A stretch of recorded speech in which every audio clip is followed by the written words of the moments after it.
ముఖ్యమంత్రి గారు నారా చంద్రబాబు నాయుడు గారి ఆదేశాల మేరకు ప్రతి ఒక్క నాయకుడు పార్లమెంటు స్థాయి నుండి రాష్ట్ర స్థాయి నుండి అట్లాగే బూత్ స్థాయి వరకు ఈరోజు ఇంటింటికి వెళ్ళి ఈ సంవత్సరం పాటు తెలుగుదేశం పార్టీ ఇప్పుడు ప్రభుత్వము ఎంత మంచి చేసింది, మా మంచి ప్రభుత్వము ఏం మేలు చేస్తుంది ప్రజలకు అనేది ప్రతి ఒక్కరికి తెలియజేయాలని ఈ కార్యక్రమం మొదలుపెట్టాము.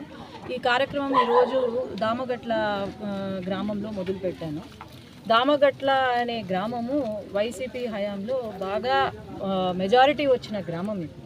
అదే గ్రామానికి వచ్చి ఈరోజు అడిగితే మహిళల్ని, ముఖ్యంగా మహిళల్ని అడిగితే ఎట్లా ఉందమ్మా అని అంటే అందరూ ఒకటే మాట, జై చంద్రబాబు నాయుడు గారు, జై లోకేష్ అన్న, జై తెలుగుదేశం. ఏదో అంటున్నారు, సంవత్సరంలో మేము చేయాల్సింది చేసాం, అందరికీ తెలుసు.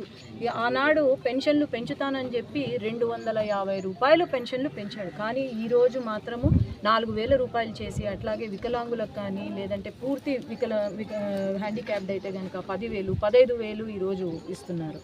అట్లాగే దీపం పథకం కింద వీళ్లకు 3 సిలిండర్లు ఇవ్వడము, తల్లికి వందనము. ఈరోజు ఎవరిని అడిగినా ప్రతి పిల్లవాడికి, పాపకు మాకు తల్లికి వందనం అందిందమ్మా, 15,000 వస్తుంది అని ఎంతో సంతోషం వ్యక్తం చేస్తున్నారు.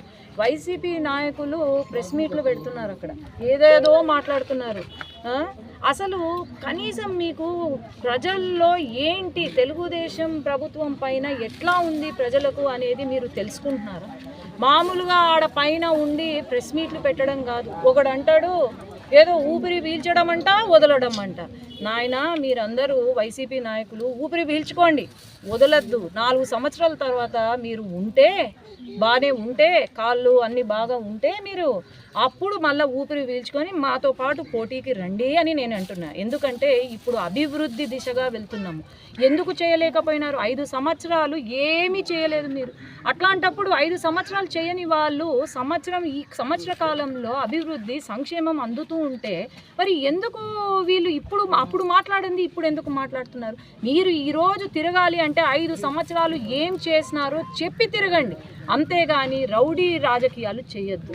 జగన్మోహన్ రెడ్డి గారికి ఒకటే చెప్పేది, మీరు నీతిగా రాజకీయం చేయండి. మీరు 5 సంవత్సరాలు బాగా చేశారు అని అనుకోని ఉంటే 5 సంవత్సరాలు ఏం చేశామని చెప్తూ తిరగండి. కానీ రౌడీ రౌడీలను వెంట వేసుకొని రౌడీ రాజకీయాలు తీసుకొస్తే, రౌడీ రాజకీయాలను ప్రోత్సహిస్తే మాత్రము ఎవ్వరూ ఊరుకోరు అని నేను తెలియజేస్తున్నా. ఈరోజు ఉదాహరణకు ఇక్కడే నేను మీ కళ్ళ ముందే అడుగుతాను. ఈరోజు అందరూ లేడీస్ ఉన్నారు ఇక్కడ. అమ్మ, ఏ ప్రభుత్వం బాగుంది, టీడీపీనా వైసీపీనా? మీరే చెప్పండి. మీకు సంక్షేమం ఎక్కడ అందుతుంది బాగా? టీడీపీ కదా. మరి ఇంకా ఏం కావాలా ఈ వైసీపీ నాయకులకు? చెత్త రాజకీయం చేయడానికి మళ్ళీ వస్తున్నారు, జనాలను మళ్ళీ మభ్య పెట్టడానికి, మోసం చేయడానికి మళ్ళీ తిరుగుతున్నారంటే ఎవ్వరు నమ్మరు, ఎవ్వరు మళ్ళీ ప్రోత్సహించరు కూడా. ఖచ్చితంగా చెప్పు దెబ్బలు అయితే పడతాయి మీరు మళ్ళీ పాదయాత్రలకో లేకపోతే వేరే దానిలోకి వస్తే. ధన్యవాదాలు.